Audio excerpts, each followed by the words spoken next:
দিদির অনুপস্থিতিতে এইভাবে দিদির বাড়িতে এটা খুবই খারাপ।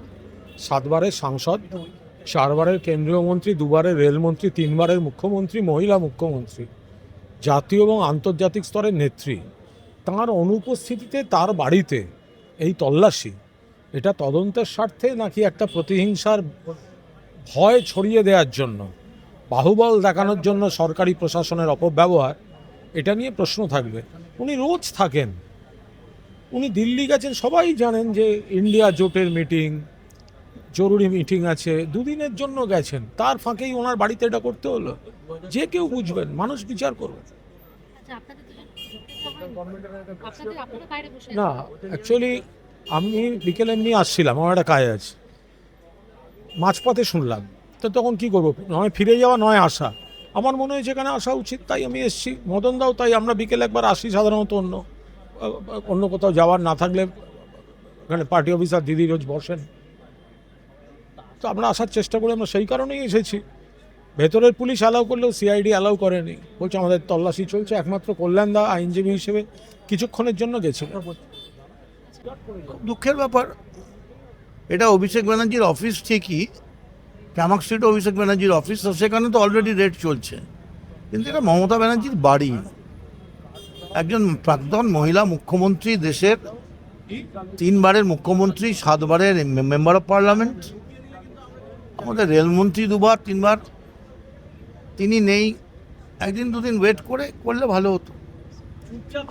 আমরা রোজই আসি, আজকে এসছি, কিন্তু ঢোকার সময় শুনলাম যে আমাদের ঢুকতে দেওয়া হবে না, কারণ ভেতরে ইনভেস্টিগেশন চলছে, ভেতরে গেলে অসহযোগিতা হবে।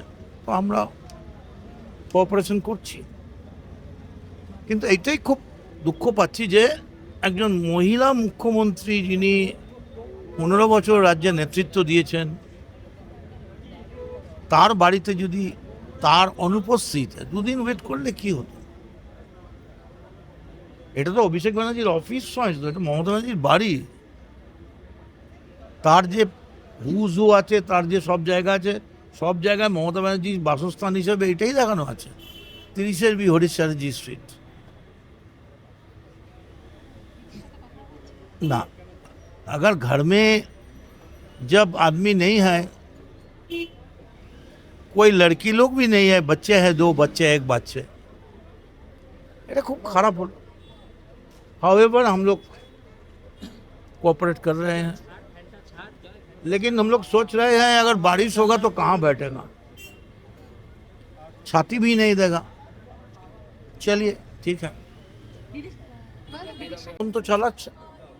আপনি কতক্ষণ থাকবেন বলে ভাবছেন? যতক্ষণ আরে আমরা তো এটা পার্টি অফিসে তো রুটিন আমাদের, আমরা তো এমনি আসি, আর এখানে তো 141 নেই, এখানে তো আমরা রোজ আসি। যদি পুলিশ বলে আর তো থাকবেন না, ভাবতে হবে আমাদের, চলে যেতে হবে, কী করতে হবে।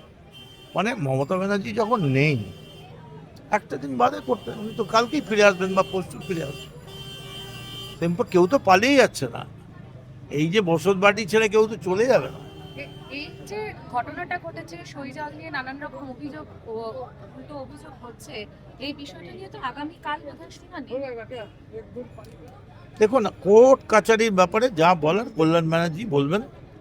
আমি একজন বিধায়ক, কুণাল ঘোষ আমাদের বিধায়ক, আমরা রুটিন প্রত্যেক দিনই বিকেলে আসি, এখানে এসছি। তা ঢুকতে গেলাম, আমাদের পুলিশ বললো যে না, আপনারা যাবেন না, এখন ইনভেস্টিগেশন চলছে। আমরা যাইনি, বাইরে বসে আছি। সইজাল নিয়ে যে অভিযোগটা হচ্ছে, এটা নিয়ে আপনি কিছু বলবেন? আমি তো সই করেছি, আমি কি করে বলবো কে জাল করেছে? অন্যটা আমি কি করে বলবো?